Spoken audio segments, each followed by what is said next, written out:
বলা হয়ে থাকে সমুদ্র যার নিয়ন্ত্রণে থাকবে তার পক্ষে পুরো পৃথিবী নিয়ন্ত্রণ করা সম্ভব। তাই এবার বঙ্গোপসাগরের উপর নজর পড়েছে বিশ্বের পরাশক্তি দেশগুলোর।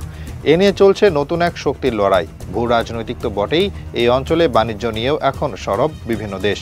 কারণ বিশ্ব বাণিজ্যের 90% এখন সমুদ্র পথে সম্পন্ন হয়। তাই বঙ্গোপসাগর এখন হয়ে উঠেছে পরাশক্তি দেশগুলোর কাছে গেম চেঞ্জার। প্রায় 22 লাখ বর্গ কিলোমিটারের বঙ্গোপসাগর শ্রীলঙ্কার উপকূলবর্তী এলাকা থেকে বেড়ে ওঠে বাংলাদেশ ও মিয়ানমারের বাঁক ঘুরে এর বিস্তার সুদূর থাইল্যান্ড ও মালয়েশিয়া হয়ে দক্ষিণে ইন্দোনেশিয়ার সুমাত্রা পর্যন্ত।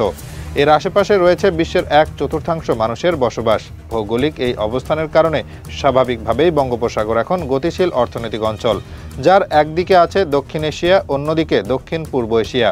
শুধু তাই নয়, বিশ্ব বাণিজ্যের মোট 50% বাণিজ্য এই সমুদ্র পথ দিয়ে হয়ে থাকে। এতে বছরে বাংলাদেশে প্রায় 9,000 কোটি ডলারের বাণিজ্য হয়। বিপুল সম্ভাবনাময় বঙ্গোপসাগর এখন বাংলাদেশ, মায়ানমার এবং ভারতের পাশাপাশি চীন ও যুক্তরাষ্ট্রের মতো পরাশক্তির কাছে এক খেলার মাঠ। এই তালিকায় আছে মালয়েশিয়া, থাইল্যান্ড, সিঙ্গাপুর, ইন্দোনেশিয়া, শ্রীলঙ্কার নামও। বঙ্গোপসাগরে নিজেদের প্রভাব বৃদ্ধি করতে সবচেয়ে এগিয়ে চীন। বৈশ্বিক সামুদ্রিক বাণিজ্যের 30% ও বার্ষিক প্রায় 5.3 ট্রিলিয়ন ডলারের বাণিজ্য শুধু দক্ষিণ চীন সমুদ্র দিয়েই পরিচালিত হয়। প্রায় 1 লাখ জাহাজ ও পণ্য সরবরাহ ভারত মহাসাগর থেকে আরব সাগর ও বঙ্গোপসাগর পর্যন্ত বিস্তৃত পথে চলে এই বাণিজ্য। এত বৃহৎ বাণিজ্য একচ্ছত্র আধিপত্য প্রতিষ্ঠা করতে চীনের লক্ষ্য এখন বঙ্গোপসাগর। চীন ইতিমধ্যে বঙ্গোপসাগরকে ঘিরে সমুদ্র উপকূলবর্তী অবকাঠামো নির্মাণের জন্য বিপুল বিনিয়োগ করছে। এক্ষেত্রে মিয়ানমারকে দাবার গুটি হিসেবে ব্যবহার করতে চায় চীন। কারণ বঙ্গোপসাগরে প্রবেশ করতে হলে মিয়ানমারের প্রয়োজন চীনের।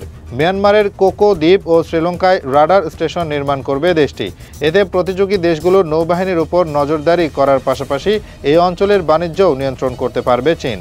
চীনের বেল্ট অ্যান্ড রোড ইনিশিয়েটিভ কৌশলে সমুদ্রপথে গুরুত্বপূর্ণ রুট বঙ্গোপসাগর।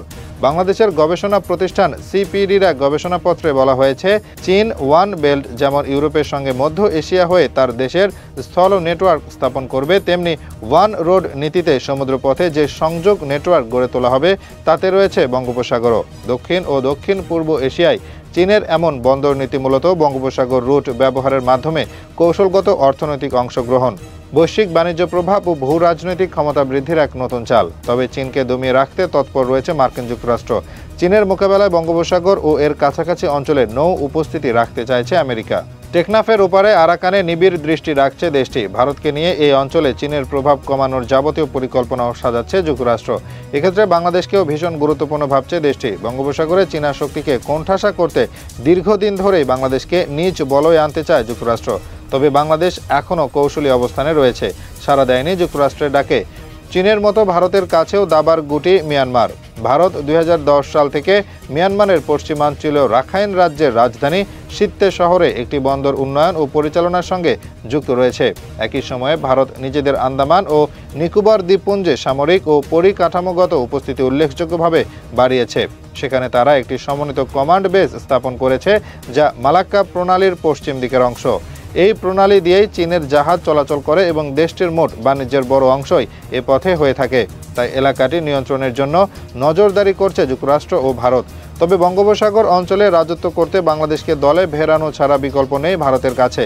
কেননা চট্টগ্রাম ও মোংলা বন্দর ব্যবহার করে নিজ দেশের উত্তর পূর্বাঞ্চলীয় রাজ্যগুলোতে পণ্য সরবরাহ করতে বাংলাদেশকে প্রয়োজন ভারতের। তবে সাম্প্রতিক সময়ে ভারতকে বুড়ো আঙ্গুল দেখিয়ে বাংলাদেশ এখন চীনামুখী হচ্ছে, যা ক্রমেই নরেন্দ্র মোদীর কপালে চিন্তার ভাঁজ ফেলছে। চীনের মেরিটাইম সিল্ক রুট পরিকল্পনার আলোকে বাংলাদেশের বন্দর সুবিধা কাজে লাগানোর পাশাপাশি বাংলাদেশের অবকাঠামো খাতের বিনির্মাণে চীন সর্বদা গুরুত্বপূর্ণ ভূমিকা রাখছে। স্বাভাবিকভাবেই তাই বাংলাদেশের চীনামুখী নীতি ভারতের চক্ষুশূল হয়ে উঠেছে। বঙ্গোপসাগরকে ঘিরে কেন নড়ে চড়ে বসেছে দেশগুলো, তার নেপথ্যে ভূ রাজনৈতিক স্বার্থের পাশাপাশি রয়েছে বিরাট অর্থনৈতিক স্বার্থ। এ স্বার্থের লড়াই বঙ্গোপসাগর অঞ্চলকে ক্রমশ প্রতিযোগিতাপূর্ণ করে তুলছে। অতি সম্প্রতি ব্রিটিশ পেট্রোলিয়ামের এক জরিপে বিশ্বের মোট তেল ও গ্যাস মজুদের 100 ট্রিলিয়ন ঘনফুট লুকিয়ে আছে এই ভারত, মিয়ানমার ও বাংলাদেশের উপকূল বরাবর বঙ্গোপসাগরের তলদেশে। শুধু বাংলাদেশের সমুদ্র অর্থনীতিতে মোট 26 ধরনের ভিন্ন ভিন্ন ব্যবসা খাত অন্তর্ভুক্ত। এর মধ্যে উল্লেখযোগ্য হিসেবে রয়েছে মৎস্য শিল্প, পর্যটন শিল্প, নৌ পরিবহন ও বৈদেশিক বাণিজ্য, নৌ প্রকৌশল বিদ্যা, খনিজ সম্পদ আহরণ, লবণ শিল্প ও সামুদ্রিক নবায়নযোগ্য জ্বালানি শিল্প। বাংলাদেশের মোট ১২০ কিলোমিটারের পৃথিবীর সর্ববৃহৎ সমুদ্র সৈকতের পাশাপাশি মোট ৭১০ কিলোমিটার ব্যাপী সমুদ্র উপকূল রয়েছে। এর মধ্যে ২০১৪ সালে বাংলাদেশ আন্তর্জাতিক স্থায়ী সালিসি আদালতের মাধ্যমে ভারত ও মায়ানমারের কাছ থেকে সর্বমোট ১,১৮,৮১৩ কিলোমিটার সমুদ্র সীমাও অর্জন করেছে, যা প্রায় আরেকটি বাংলাদেশের সমান। অন্যদিকে চট্টগ্রাম উপকূল থেকে ৩৭০ কিলোমিটার ব্যাপী বিশেষ অর্থনৈতিক অঞ্চল বা এক্সক্লুসিভ ইকোনমিক জোনের মালিকানাও পেয়েছে বাংলাদেশ। মার্কিন জিওলজিক্যাল সার্ভে বিভাগের তথ্যমতে অগভীর সমুদ্রে ৮.৫ ট্রিলিয়ন ঘনফুট গ্যাস ও সাগর ক্ষেত্রের ১০ ও ১১ নম্বর ব্লকের ৫ ট্রিলিয়ন ঘনফুট গ্যাসের মজুদের কথা জানা যায়। বঙ্গোপসাগরে বিশ্বের দ্বিতীয় বৃহত্তম খাদ সোয়াচ অফ নো গ্রাউন্ড রয়েছে, যেখানে তিমি, ডলফিন, কচ্ছপ সহ বিরল জলজ প্রাণীর নিরাপদ প্রজনন কেন্দ্র। জীববৈচিত্র্যের অন্যতম আধার বিশাল এই জলভাণ্ডারে রয়েছে মৎস্য সম্পদের প্রাচুর্য। প্রতি বছর সেখান থেকে বাংলাদেশ প্রায় ৬ লাখ টন মাছ আহরণ করে, যা দেশের মোট উৎপাদনের প্রায় ১৮%। এমনকি প্রচুর খনিজ তেল ও প্রাকৃতিক গ্যাসের মজুদ আছে বলে জরিপে উঠে আসে। আন্তর্জাতিক গণমাধ্যম দ্য ডিপ্লোম্যাটের মতে বঙ্গোপসাগরে বিপুল এই খনিজ সম্পদের সঠিক আহরণ ও ব্যবহার বাংলাদেশকে আগামী দিনের এনার্জি সুপার পাওয়ারে পরিণত করবে। এতে এই অঞ্চলের বাণিজ্যে রাজত্ব করার সুবর্ণ সুযোগ থাকবে বাংলাদেশের সামনে। তবে পরাশক্তিদের টেক্কা দিয়ে সেই সুযোগটা বাংলাদেশ কিভাবে লুফে নেবে তার সময় বলে দিবে। বিশ্ব বাণিজ্য ও অর্থনৈতিক অঙ্গনে বড় খেলোয়াড় হিসেবে মাথা তুলে দাঁড়াতে হলে অভ্যন্তরীণ অর্থনৈতিক সমৃদ্ধির পাশাপাশি বঙ্গোপসাগর নিয়েও পরিকল্পনার ছক কষতে হবে বাংলাদেশকে। এক্ষেত্রে ব্যালেন্স পাওয়ার নীতিতে চীন ও অন্যান্য পরাশক্তিদের সঙ্গে পারস্পরিক সহযোগিতা বৃদ্ধি করতে হবে। তবে সেই সহযোগিতার নামে কোনো দেশের প্রতি পুরোপুরি ঝুঁকে যাওয়া উচিত নয়। বাংলাদেশের জন্য তা হিতে বিপরীতে হতে পারে। একটি শক্তির সঙ্গে অতিরিক্ত ঝুঁকে গেলে অন্য শক্তিগুলোর সাথে বৈরিতা দেখা দেবে, যা পুরো বাংলাদেশের জন্য নিরাপত্তা ঝুঁকি ডেকে আনবে।